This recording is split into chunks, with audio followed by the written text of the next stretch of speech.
Hello, I'm Pamela Mounter. I'm with Poet in the City, and I'm right now sitting in King's Place with two authorities, or two experts, or two people who are really interested in Rimbaud and Verlaine in London. One of them is Deryn Rees-Jones, and she's a well-known poet. And the other one is Professor Tim Matthews, who's Professor of Comparative French Criticism at University College London. This is going to be a general conversation about Rimbaud and Verlaine because it's a good way to bring out the interesting aspects of their personality and their poetry. Deryn, I'll start with you. What attracted you to Rimbaud and Verlaine?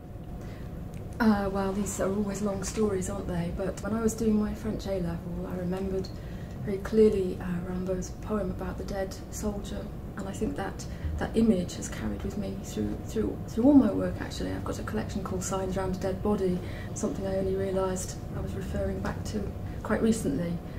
My big interest is in women's poetry, and there was something about Rimbaud that made me stop and think. In particular, I'm interested in the way in which women create selves that move in poems. I'm very interested in this. I think American women do it much more than British women, and that's something that I'm interested in terms of Rimbaud kind of creating thought after thought after thought, and the selfing process, really. Yes. If I can just build on that with Professor Matthews, what struck me about their poetry, well, they were symbolists, of course, weren't they? But they seemed to go in for extreme movement, derangement almost like the rock stars of the 1960s. I think, like Dan, I'm really struck by Rimbaud's rapidity of thought and the way he manages to find new languages to capture us. That really rapid, impatient style of thinking. I think Verlaine does move a little bit more slowly in his writing, and perhaps less interested in any case in really challenging the world as we find it. He's more interested in exploring his inner world and sort of inner mood spaces, if you like, in sometimes quite an abstract way. Certainly challenging the world as we find it and seeking to explore colours. Well, not colours in the sense of an actual colour, but of a metaphoric, emotional, affective sort of colour, because he's really more interested in sound than in vision in any case. Whereas Rimbaud is interested in really changing the conventions by which we think. And it's quite extraordinary. He was only 21, Rimbaud, when he stopped writing poetry, wasn't he? It's said that Verlaine is the kind of feminine side of that partnership, and Rimbaud was the masculine one. I wondered, Deryn, if you have any thoughts on that. I don't think you can do things like that, actually. I mean, I'm interested in all of these creative dialogues, Plath and Hughes, for example, and what happens, Ted Hughes' poem, where they wake up in the morning and they wear each other's face. I think it's that kind of creative exchange that I'm interested in. But I do think of Rimbaud as this furious adolescent boy, very, very clearly, yes. Gorgeous, furious adolescent boy. There's a big age difference, a significant age difference between them anyway, isn't there? Verlaine was 28 or so, I think, when he hooked up with Rimbaud, would have been about 17. So there's quite a significant age difference there. And Verlaine already caught up in a marriage which he doesn't seem to have enjoyed and doesn't seem to have found fulfilling, but nonetheless was caught up in the whole symbolism of the marriage, which he didn't want to, or being married rather, which he didn't want to leave, I don't think. And I think that's, I suppose in many gay relationships, that sort of thing might create tensions. But I think it's the actual symbolic aspect of it that Rimbaud found most distasteful. He really is getting very, very impatient indeed with the way society is organising itself. And he's hoping for new ways of loving, not just outside marriage, not just in homosexuality, but in general, new ways of loving and new ways of relating to each other. And he's getting very, very bitter with Verlaine for not following him. But it's extraordinary, isn't it? Because there they were in France, and they decided to come to England in the Victorian, and when Victoria was on the throne. I mean, how bourgeois can you get? I mean, I don't think they had a terribly clear idea of what England was like. I think, as you were mentioning before, Deryn, they're probably hoping to hook up with a few other French people that were there, and basically to escape the sort of rather repressive atmosphere of France following the clampdown of the Commune in 1871. Which is the fourth French Revolution. And I think also Verlaine wanted to leave the country in order to escape his wife. I don't think there was too much thinking. You know, it was a very impulsive move, I think. There's also a great symbolism in crossing water, isn't there? You know, you do remove yourself. And I kind of think of them in the British Library and this accounts of them trying to learn English and just... it's extraordinary, really, that sense of them being, you know, drunk and wild and violent and mad, and also going into the British Library and reading and working really hard. You know, it's a funny set of polarities, really. It's extraordinary, isn't it? It doesn't seem to... It's not what we thought. It's not how we think it would have been.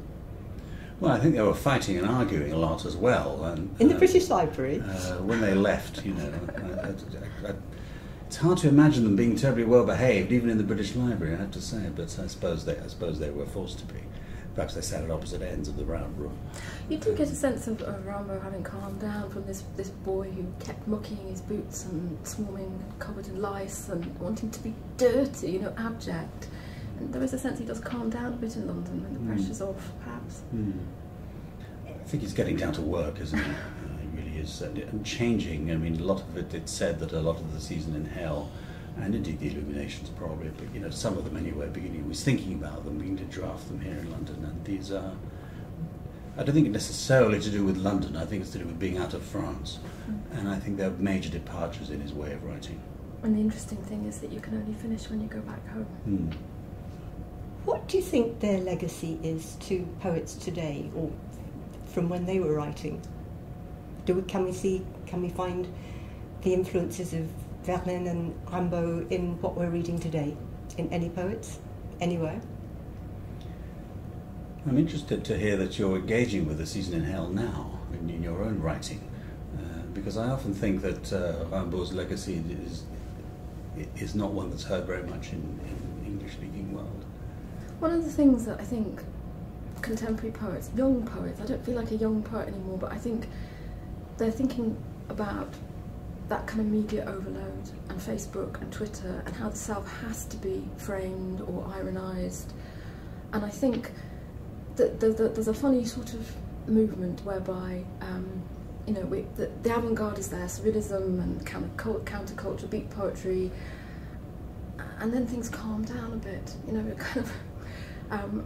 But there's a sense that something funny has reawakened now, I think, because of all of this technology, and that might have something to do with...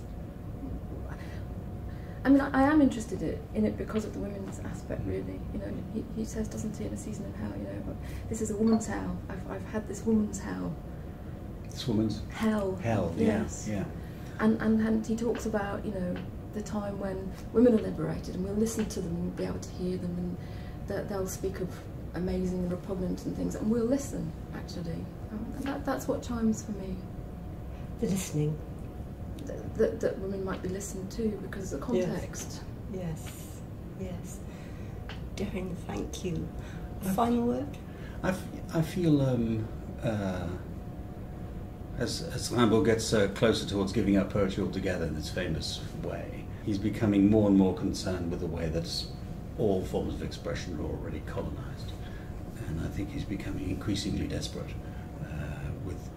at the hopelessness of trying to create a new voice that isn't you know, subject to conventions or subject to ideologies of various kinds. At the same time, there's a tremendous energy there, which I think has its own optimism, you know, has its own real sense of the future. So I wonder if he's giving up anything in the end, just moving on to something else. Movement. Rapidity. So in fact they're really contemporary poets, aren't they? I mean, I shouldn't think of them as poets in the Victorian age. I read them now and I can, as you did, Deryn, I can relate to what they're doing, what they're saying right now.